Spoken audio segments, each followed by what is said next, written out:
खासै झट्टै बाहिर निस्किहालौँ जस्तो पनि मन नलाग्ने, घरमा जे छ त्यही खाजा बनाऊ भन्दा पनि यही पिठो र तरकारीहरू भन्दा केही पनि छैन।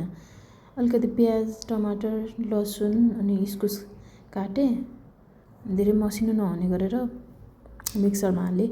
अनि त्यसपछि आँटामाथि राखेँ। अनि त्यसमा नुन, बेसार र मसला स्वादअनुसार राखेर मजाले चलाएँ। अनि 2वटा अन्डा पनि फुटाएर हालेँ। त्यसलाई मजाले सबैतिर घोल्ने गरेर चम्चाले चलाएँ। त्यसपछि अझै पातलो बनाउनको लागि मैले पानी थपेर मजाले चलाएपछि ब्याटर यतिको भयो। यतिको भइसके पछाडि चाहिँ मैले प्यान बसालेर रोटी बनाउन थालेँ। ठुलोहरूको लागि चाहिँ ठुलै खालको रोटी बनाएँ भने सानोहरूको लागि चाहिँ सानो रोटी बनाएँ। अनि नानीहरूलाई मनपर्छ भनेर मैले यसरी नयाँ तरिकाले सेप बनाउनलाई यस्तो खालको सेपहरू बनाउन ट्राई गरेँ।